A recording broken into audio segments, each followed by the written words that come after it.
I got a few more people popping in.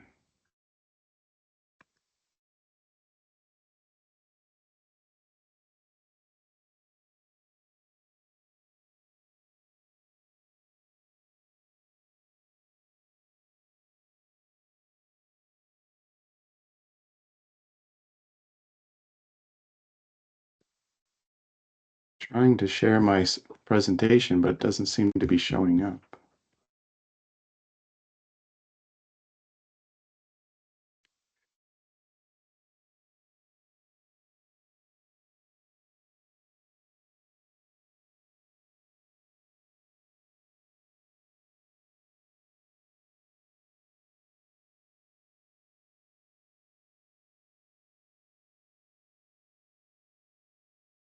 So I think we'll get started.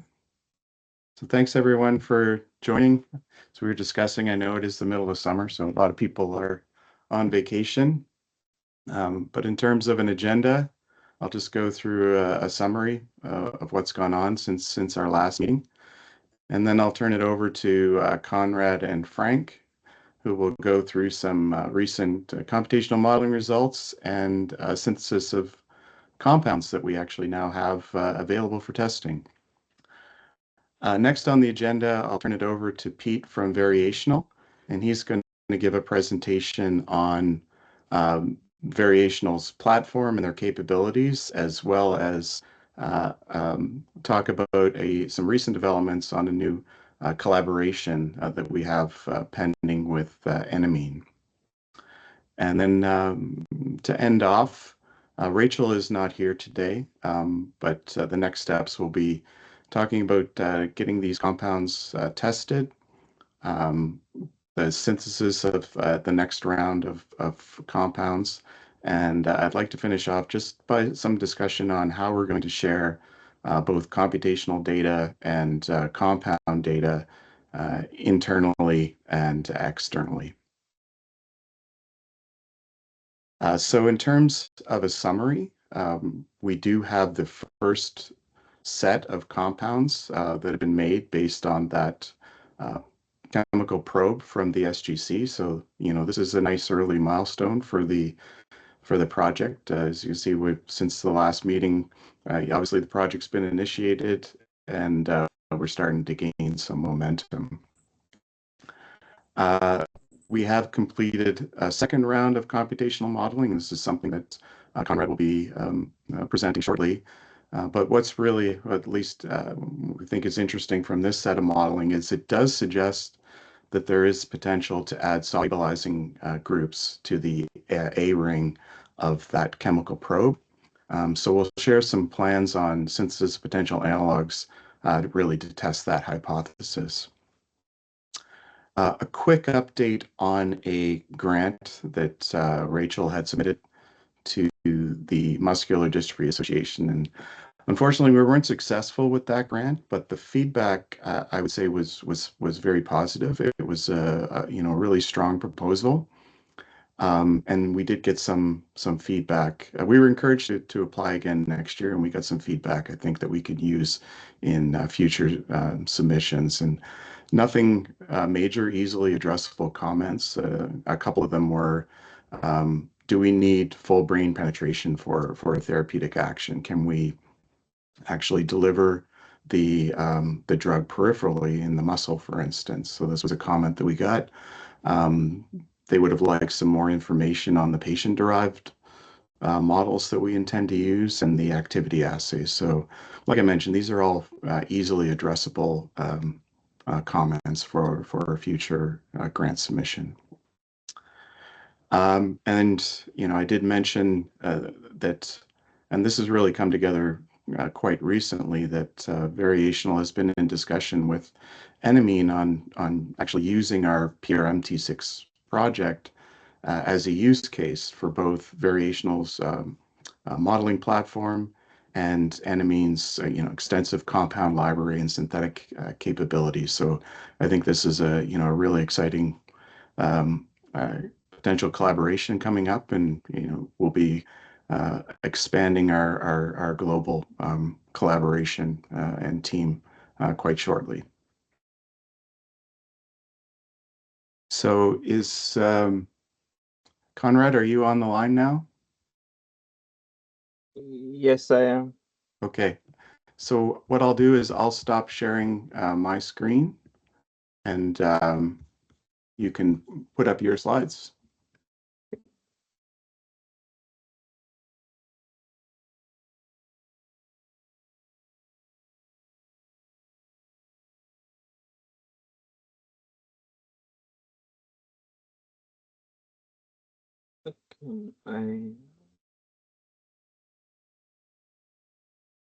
Okay, I've shared my screen. I don't know if you can see it.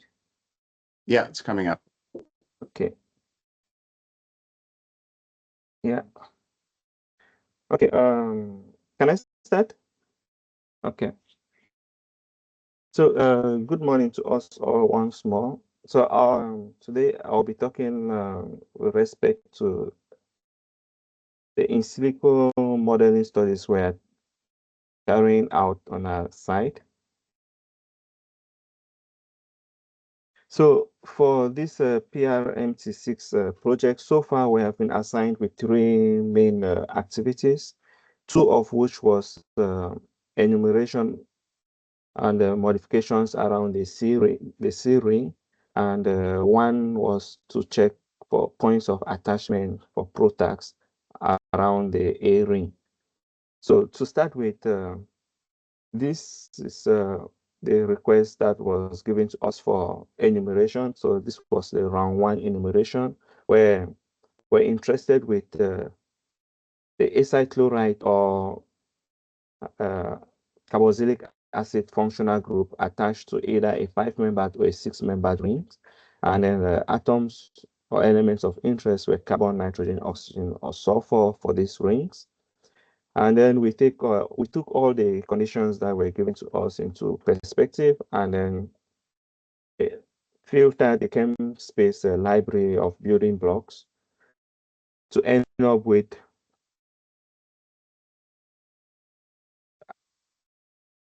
So after filtration of the chem space library, these are some of the building blocks we had. And just to point out why we'll have some differences in number in terms of the enumerated structures, because some of the reagents, for example, this acyl chloride and this carboxylic acid, will produce the same enumerated product, because at the end we're just replacing these groups, and the building the other part of the molecule remains the same. So that's to clarify some of those decreased numbers we'll see. And these are some of the enumerated structures, which you can see some of them are in duplicates. So after discussion with Peter, after enumeration, some elements or atoms were not of interest again to us, for example, silicon, which was removed. And the final list of compound, about 23,000 molecules that were enumerated were submitted for docking. So before proceeding with the docking step, I want to talk briefly on the round two modifications around the C ring again. So in this, we're still interested in carboxylic acid and acyl chloride functional group. But in this situation, we had a methylene carbon before our group of interest, which was either an aliphatic chain or a ring. So we use the ChemSpace building block library again, filtered out about 19,000 building blocks, which had either the carboxylic acid or the acyl chloride functional group. And then after front and back discussion with Peter, some groups were still not of interest for us. We had to discard them, for example, this type of molecules. And we also concluded to remove aliphatic halogens, specifically aliphatic chloride, iodide, and bromides that would be problematic in the next steps. So at the end, we ended up with about 18,500 enumerated structures that matched what we were interested in. and still our point of attachment is still on this nitrogen. So at the end, we enumerated about 17,600 molecules. As I said, it's due to some of these molecules or building blocks that will generate the same product. So these are the unique molecules that were enumerated, and they were also submitted for docking. So in the docking step, we started by validating our docking protocol with the experimental structures of PRMT6. And for this, we use 6W60, 5WCF, and 6WAG PDBs from the RCB website. And from our docking, we can see the molecules were docked well with root mean square deviations less than 1 Armstrong, and docking scores that were quite interesting. So the same approach was used to dock those molecules that were enumerated. And here I'm showing some of the dock poses from round 1, which we can see they were docked quite well, comparable to the co-crystallized molecule in green. And the docking scores for the top 600 molecules range between around -82 to -62. And these top 600 molecules were submitted for short MD, which I'll talk about shortly. And then for the round 2 enumeration, these are some of the docked poses. So we had for the top 250 scored poses, the docking scores range between -73 and -16. And again, these are the superimposed poses to the co-crystallized molecule in green.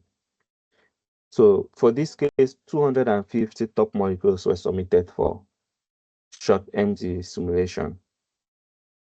So as I mentioned, for MD simulation, we ran a 10 nanosecond MD simulation for all of these selected poses, generating 20 frames each to evaluate the stability of the molecule. And what I'm showing here is that of the co-crystallized molecule. The first 2 plots here simply demonstrate the RMSZ plots. In the first one, it's taking the input structure, the input coordinates of the ligand as the reference, while for the second one, it takes 1/4 into the simulation as the reference. So that's why we have it this way. While this third one simply shows a variation of the docking score over the simulation. And we can see that in all the situations, they remain pretty stable. So the docking score did not vary much, and the poses were quite the ligands were quite stable. So taking this and using this reference molecule to get the cutoff values for our selection, which were these values, we were able to submit 61 and 42 molecules for round 1 and round 2 modeling studies respectively. So here the selected molecules from round 1. So if you notice, it's directly 5-membered or 6-membered rings attached directly to a point of interest. And here we have selections from the round 2, where we have the methylene attached to. So that was it for with the 2 investigation or modeling around the C ring. Our next interest was to investigate points of attachment for PROTACs on the ring A. So this is ring A, and this is position 7, 8, and 9. So we're trying to see which position on this ring is most likely to harbor modifications without really affecting the binding or the binding of this molecule. So Peter suggested these modifications, and we simply had to move this bulky group around position 9, 8, or 7, while taking into account some of these changes on X, Y, and R. Alongside, Matthew also suggested that we could try to investigate these smaller groups which will not pose significant differences. And we did the same on the same 3 carbons of interest. So at the end, we generated this list of compounds where you can see, for example, this co-crystallized molecule where it's having a methyl group on position 7, and this is the methoxy counterpart of the co-crystallized molecule. And then here we have substitution on position 8 with the methyl group and the methoxy counterpart. So we did generate all these suggestions that were proposed, did docking, and here they are ranked again according to the docking score, with the best being the co-crystallized molecule or the experimental molecule in this order. And this is the least scored molecule here with a very poor docking score, and you can see it's on this on position 9 of the carbons that we were interested in, and we are going to see why that is the case. So just like in the previous study, we submitted the docked poses for MG simulation, again 10 nanoseconds MG simulation, and generating 25 frames or snapshots throughout that MG simulation. And the goal of the MG simulation is simply to check early drifting of this molecule, if they will drift away from the dock poses or out of the binding site. And after doing that and taking cutoffs again, these are the top 5 molecules that were of interest to us, with very little differences between the 5 in terms of the output results we got. But if we had to go right up to the end, there were quite some differences. And I'm going to show some of that here. So this is the dock pose with the redocking with the co-crystallized molecule, which is quite well superimposed with root mean square deviation less than 0.5 angstrom. And this is the methoxy counterpart of this co-crystallized molecule, also well superimposed. And when we start moving the substitution to, for example, here at position 8, we start seeing a bit of a deviation.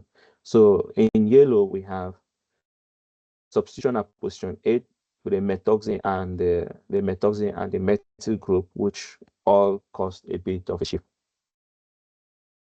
Not very significant, as when we do substitution on the 9th position.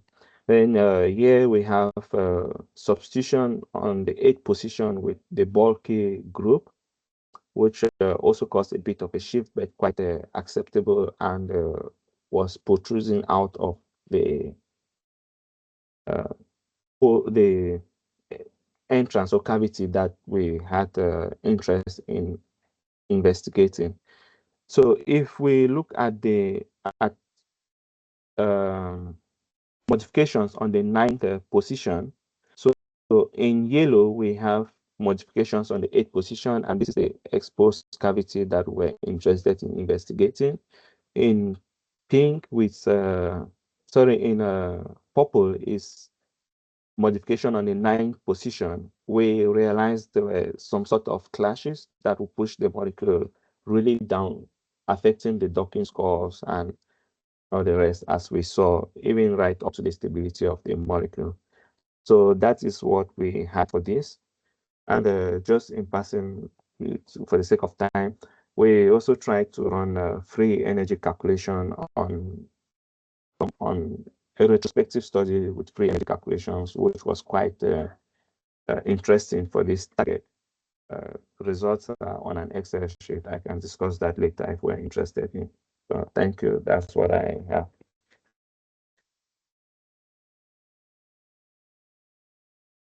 have. Thanks, Conrad. That was great. Can you maybe make a comment on the bottom left compound with the piperazine? Um, there looks to be the potential to make a salt bridge with an aspartate on that distal nitrogen of the piperazine ring. Yes. So there's actually an aspartate somewhere which is in close proximity with this. Could be an interesting investigation for us to check. Actually, maybe to view that, I might need to bring in ICM. But just as Peter said, there's an aspartate around this point, which is quite interesting. And the position of that aspartate,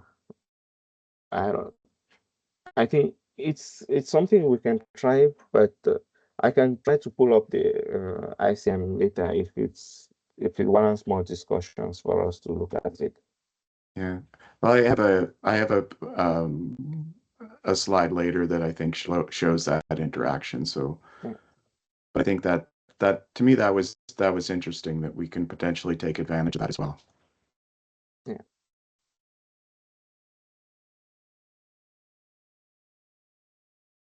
Does anyone have any questions for Conrad on his modeling exercise?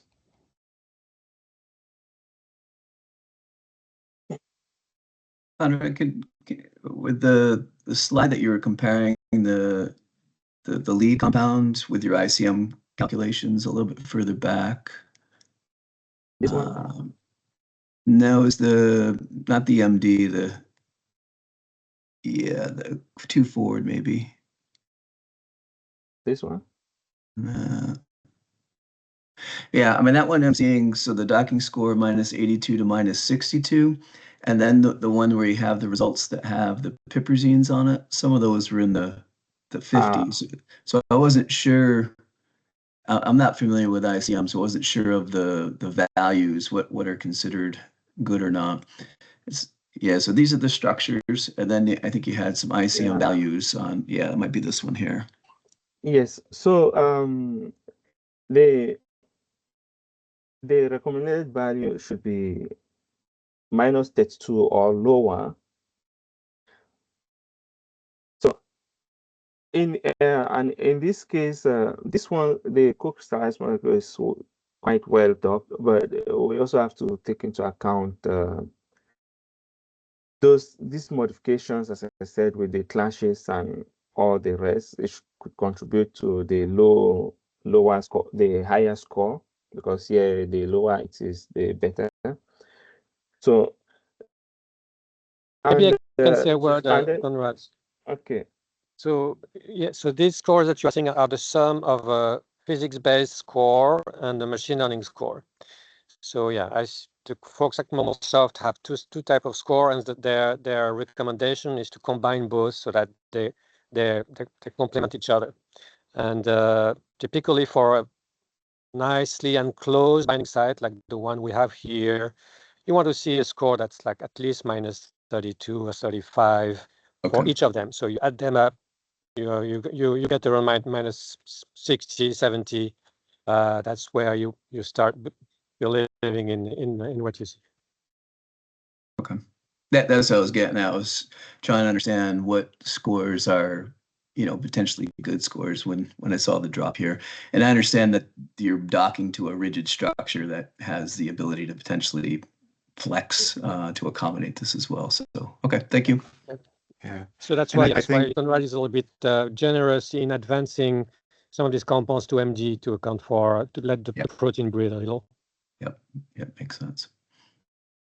Yeah, and I think the first suggestion was just these piperazine or piperidine rings. It looks like there's probably some steric clash because they're a little bit large. I think for the first iteration, they're fairly straightforward to make, but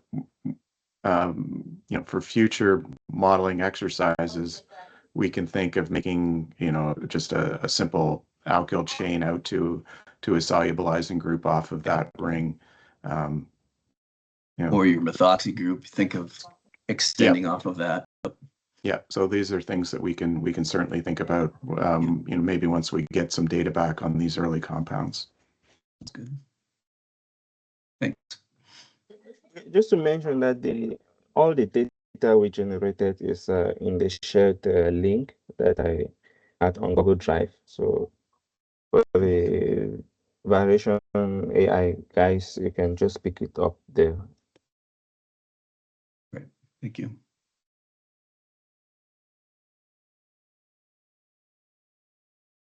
Okay. So Frank, why don't I just pop, since it's just a couple of the slides, I can pop up mine. That work? Or do you want to drive? No, you can go ahead.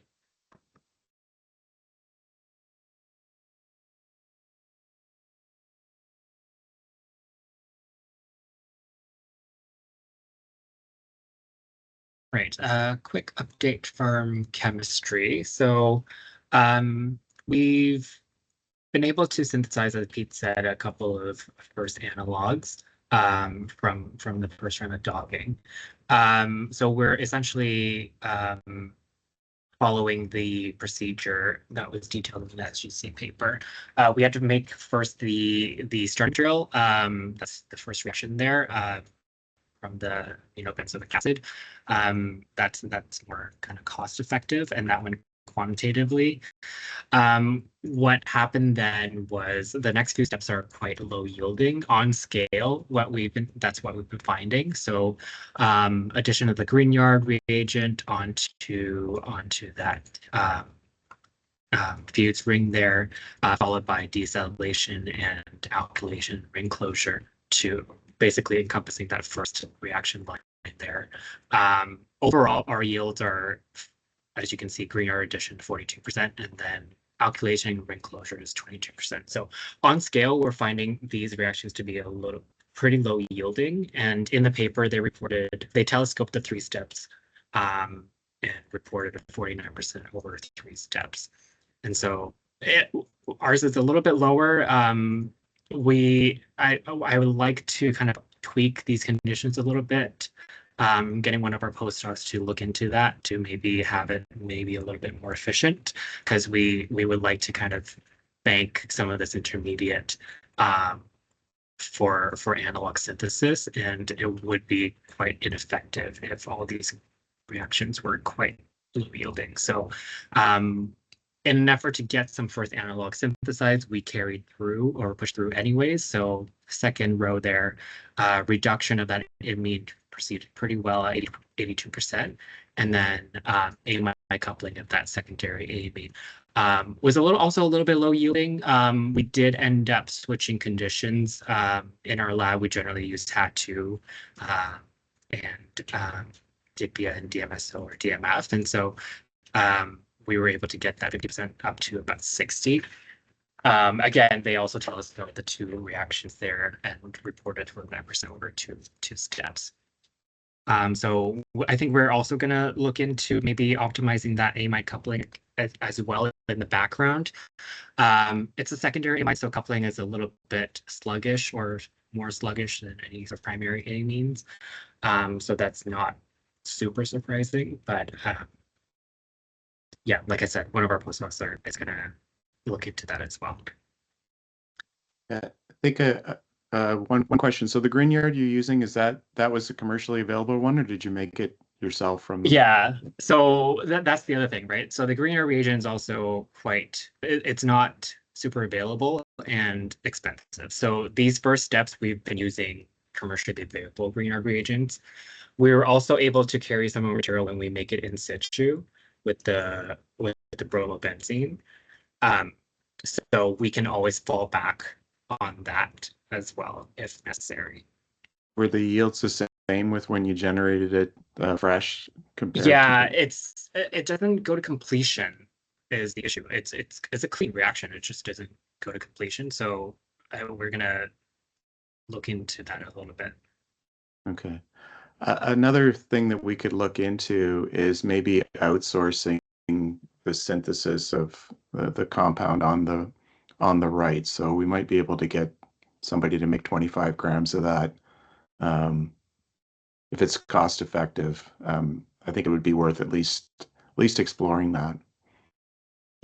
Okay. Okay. Yeah, we can have a separate chat about that as well. Okay. Next slide. Yeah.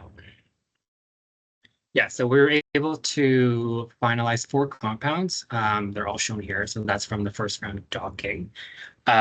We initially had 3 more. QC was an issue for a few of these. So as you might imagine, we get rotamers in the NMR for QC and stuff. So assigning peaks and identifying kind of impurities it took a little bit longer than we wanted, but we were able to submit 4 compounds yesterday. And then the 3 that had QC issues, we'll just lump them into the next batch.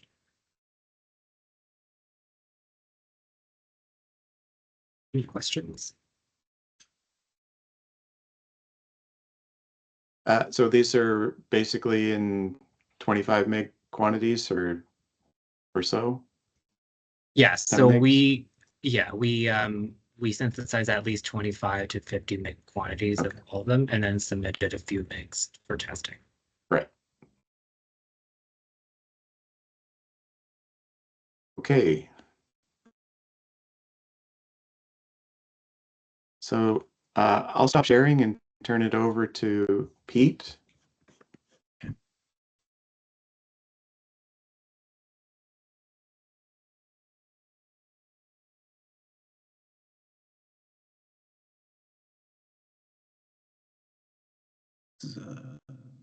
Is that coming through now? Yeah, you're not in presentation mode yet, but Okay. Yeah. there you go. Okay. Great. So Pete asked me to give an overview of variational. So I pulled some of our just general BD slides to give an intro to the company and also talk a little bit about the active learning approach that we'll take to find novel scaffolds for the PRMT6.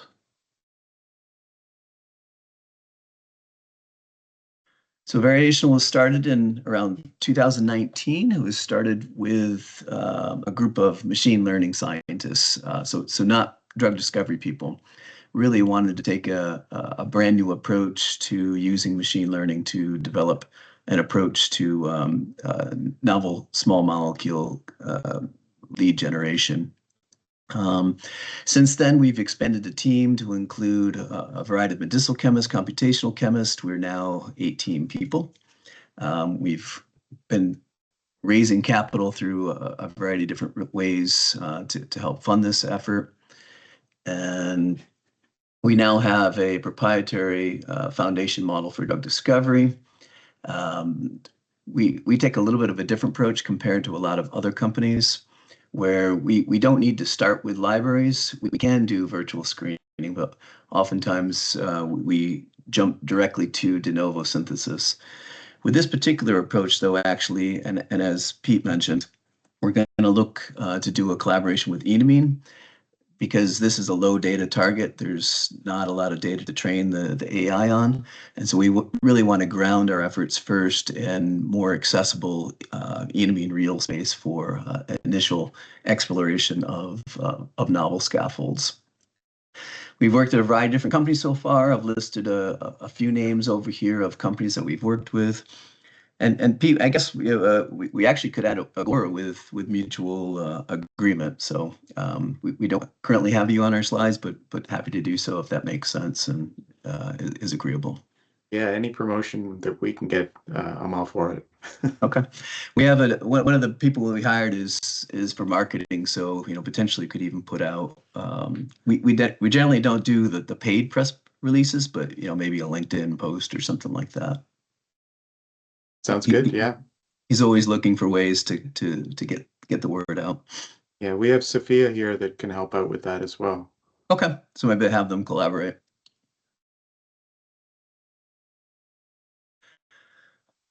So we call our generative AI Enki.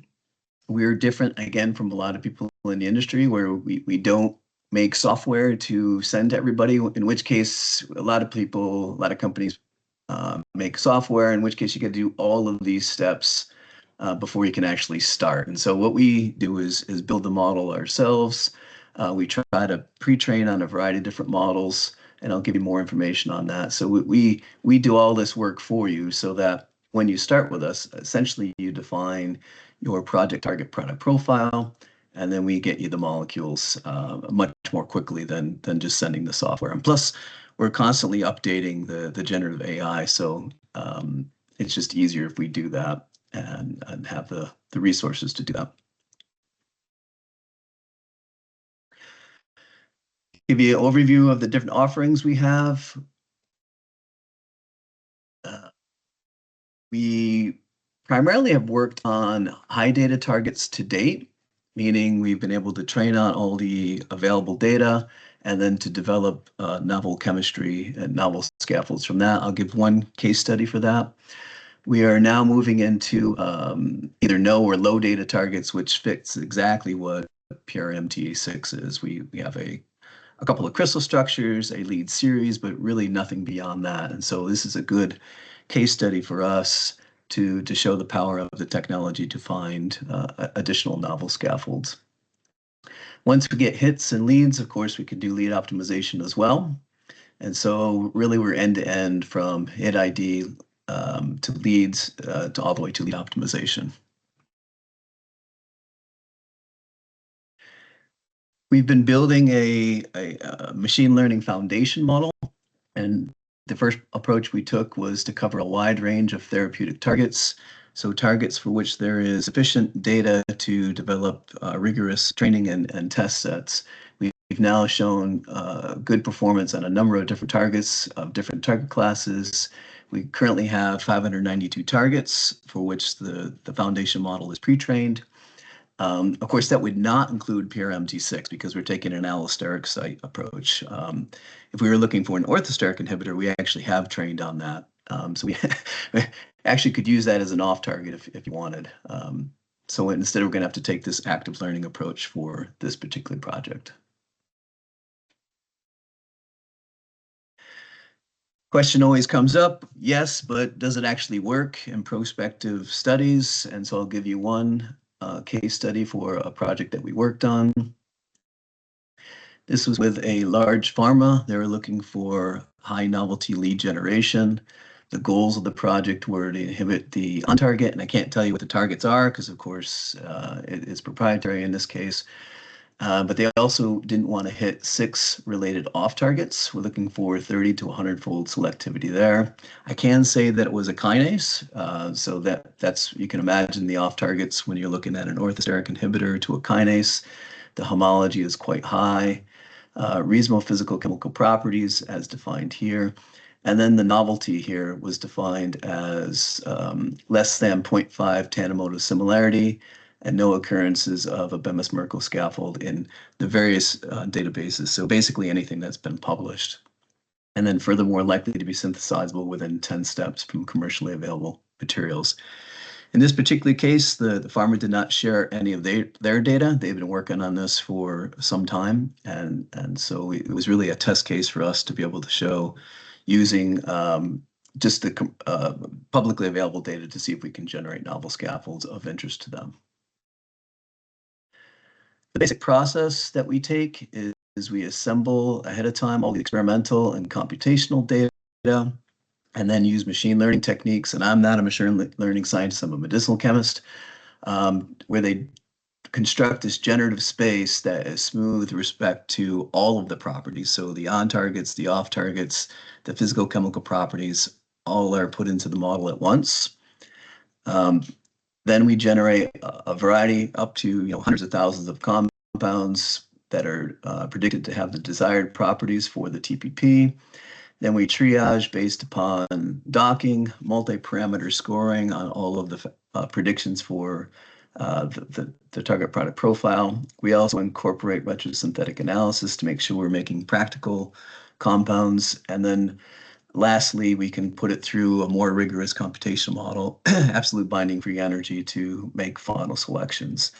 Typically, we deliver 100 diverse compounds and then deliver those. And in this case, the large pharma was looking to select up to 20 of those to actually synthesize and test.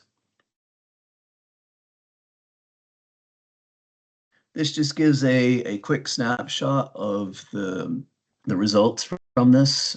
You can see with the potency, anything that's in green meant that we met the target product profile in the first step. So no optimization at all. So we had at least 47%. They made 17 compounds that hit their potency criteria. You can see the selectivity that we found with a variety of the different compounds. And the very best compound that we got was actually at 1.9 nanomolar and greater than 30-fold selective against all of the off targets. Again, in the first shot with no lead optimization. So the hit rate, meaning measurable activity at the on target, was 80%. The most potent were nanomolar active. A lot of the compounds demonstrated some initial selectivity. All the compounds were novelty and met their novelty metrics. And this represents 6 different scaffolds. So it's not just one series with analogs. I'll send these slides to Pete when you can post those, but what's shown here is just the physical chemical properties of what we generated on the right versus clinical kinase inhibitors on the left. So a variety of different metrics to show that we're in the same space of drug-like space for typical kinase inhibitors through this effort.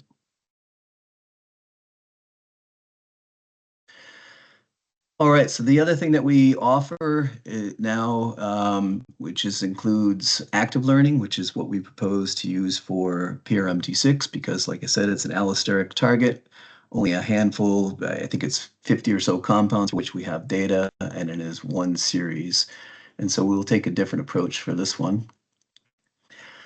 So active learning to low data targets like PRMT6. The goal is novel scaffold generation using the active learning with Enki, which is the name of our machine learning algorithm, and various different computational models. Active learning really is just a machine learning embodiment of the design, make, and test, analyze cycle. So if you think of the traditional DMTA cycle, usually you start with analyzing the data, and from that get some idea of how to make novel compounds, design, in the course of a large campaign. Could be thinking about designing hundreds of compounds, making hundreds of compounds, testing hundreds of compounds over the course of multiple different cycles. Instead, what we look to do is, again, analyze the data that we have, then start using Enki in terms of exploring chemical space. We plan to do this in 2 ways: to constrain into the enamine space, and that's the collaboration that we propose to do with enamine, but also to look over just de novo space, so a larger chemical space that's beyond the enamine space. Use the computational chemistry models derived from the X-ray crystallography and what Conrad has been doing, and we'll also build our own models, analyze that data, and then do multiple loops in terms of exploring space before we decide to actually make any compounds, experimentally make compounds, and then test compounds. And so we'll do this cycle, the in silico cycle, multiple times before we get the confidence to make tens of compounds and hopefully find active compounds for the program. So really we look to balance between the exploration and exploitation of the existing data. I think that's all that I have for you. So Pete, I can send this to you later, and you can post those as well. Yeah, that would be great. I did have one question. So you mentioned with your pharma partner, you took publicly available data, and they didn't share their internal data with you. In retrospect, or retrospectively, have they now come back and have you expanded that collaboration? Are they sharing you that data to maybe further train your model? Or yeah, good question. So the answer to the specific project is no. They have not shared what data they had. We know the data that we've gotten for our compounds, right, and which ones they selected. So we looked through all of the compounds that we generated, and of course chose the ones that were novel enough, also based on their criteria, right? That's why we sent them 100 with the idea of making 20. I can say that we're in additional discussions to expand on the collaboration to 2 other targets. and that has not been fully agreed upon. So hopefully there'll be some good news by September that we'll be able to say that we're working on a couple other targets with them. And in that particular case, they will share the data. So the first one was really a pilot to see if we could do anything, right? And the next programs was going to be a mix of high data and low data targets. There's one for which there's literally no existing public data. They only have their own private data. And so they'll share that with us. We'll build models and see if we can, again, come up with novel scaffolds for them. So it has got us to the next step, but not on that particular program. Yeah. Yeah, that's cool. Any other questions? Yeah, can I ask a couple of questions if that's all right? So for those I haven't met, I'm Charlotte Hardy. I'm a director of chemistry at Charles River Laboratories. So firstly, I was just really interested in your retrosynthetic analysis. Is that your own software, or is that sort of commercial software? Yeah, we do that in two different ways. We have a machine learning algorithm for predicting synthesis, so a so-called synthetic accessibility score, and we modify what's been published on that. That's one measure of doing it. And then we have a collaboration with Molecule One. They have, again, a machine learning algorithm for retrosynthesis. And so we really take the combination of those two in terms of the final selection of compounds that we send forward. Yeah. Thank you. And then a second question, which, apologies, Peter, if we're about to come on to this, but you mentioned about collaborating with Enamine. What's the plan for that, and how's that going to work out? I guess I'm asking primarily because I could see we might be able to offer something synthetic-wise as well, but obviously if it's already covered. No. So yeah, that'd be great. So as I mentioned, we are approaching with Enamine to constrain to their make-on-demand space. That's not actually typically how we work. We typically generate de novo compounds. So if Charles River was open to making de novo compounds, those tend to be novel scaffolds, a little bit more synthetically intense. Because the make-on-demand space, of course, they have the scaffolds available, and while the compounds may be novel, they can make those really quickly. We thought for this low data target, that might be the place to start because it's inexpensive. Let's get some early hits to, again, help to train the model. But we will be doing de novo generation, and if Charles River, we do everything in silico. We don't have labs, so we can't actually make the compounds. We're happy to share those, and if Charles River or other chemistry resources is willing to make those, that'd be great.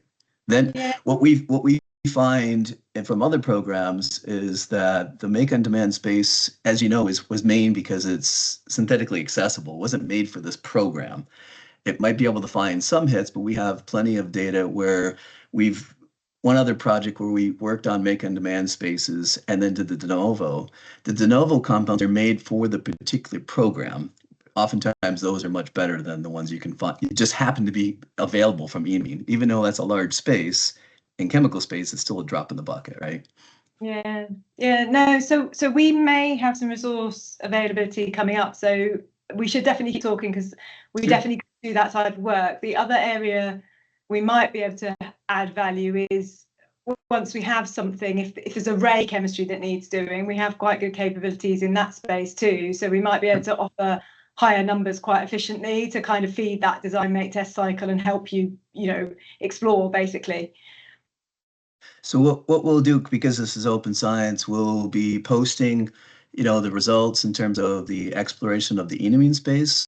We'll also post the results from the de novo design, as well as all the retrosynthetic analysis. And then, we can look through those together and make a decision whether any of those are worth making or what's the right time to make those. Do we want to get the Enamine results first, get some, make sure the model is behaving well before we embark on, the longer, more difficult syntheses.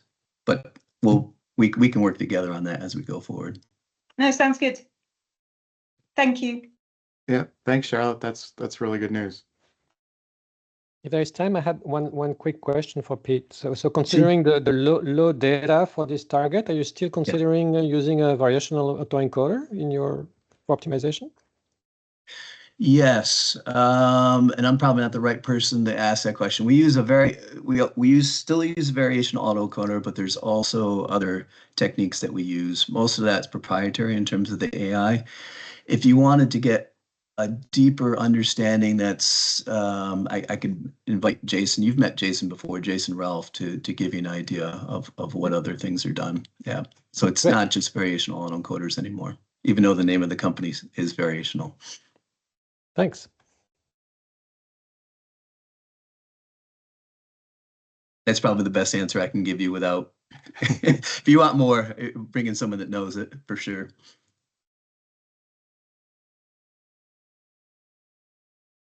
All right. Thanks, Pete.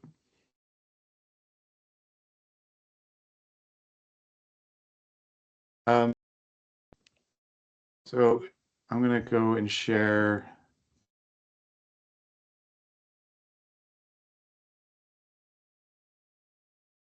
So yeah, in terms of next steps, so Rachel is not available, but now that we have some compounds, these will be put into the queue for testing. So certainly by the next meeting, which I would suggest we probably 2 months, I think.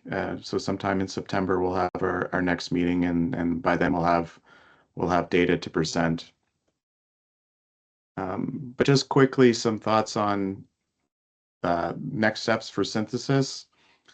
So we had some discussion where Conrad was discussing this model where we have this potential solubilizing group, and you can see here this is the aspartate that I was talking about. So it does look like there's potential to form a salt bridge there. So I think that's really interesting and something that we should certainly explore. So we have ordered, starting material, and essentially this just follows along with the same essential synthesis that Frank had presented earlier, other than a cross-coupling step to install that solubilizing group. So that's sort of the plan to make the molecules like this reduce and then put on the any interesting amide side chains that we wish. Basically, from that second set of modeling off of what we call the C portion, Frank and I did a visual inspection and chose approximately 15 or 16 compounds from that, and they've been now ordered. We should have those, I would say, in the next couple of weeks.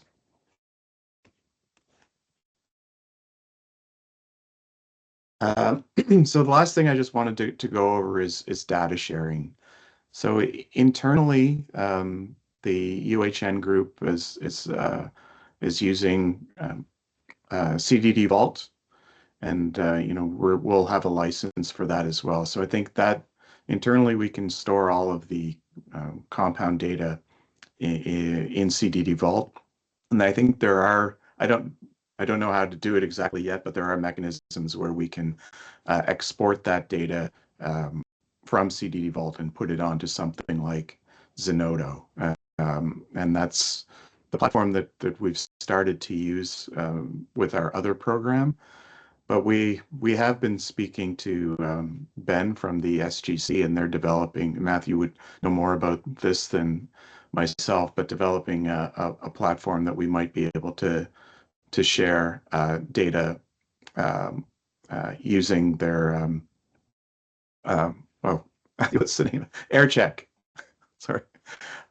So I think AirCheck you can certainly use for all the computational data, but whether or not we can extend that, I think we're still kind of looking at working with Ben to see if that's a possibility as well. But Matt, do you think that we're able to start putting all Conrad's data on AirCheck currently, or it's still too early for that? So AirCheck is, my understanding is AirCheck is really for large scale raw data from large scale screen and ASMS screens. Okay. For hit confirmation by SPR, by or other type of assays or method transfers assay for that matters. Typically, we enter the data in our relational database at the HDC, which is PostgreSQL database with a series of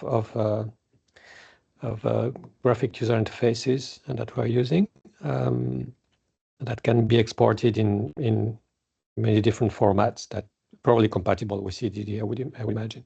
So I'm pretty sure the data will end up in our database and should also be sent to your CDD if that's what you're familiar with. AirCheck, right now I don't see the match, but Okay. I guess Ben might see it better than me. So in terms of sharing that Conrad's data externally, what platform would you suggest for that then? Externally, yes. So we also have a public-facing interface to our database. For instance, for cache changes, if your data is available, there is a web page, a web tool to navigate this. It's custom made. Again, I'm not saying this is absolutely what we need to do, but this is an option. I'm happy to discuss this with you further. Yeah. Okay, yeah, if that whatever makes the most sense, and if it's something that you've used historically with the SGC, then yeah, maybe we just piggyback on that. Okay.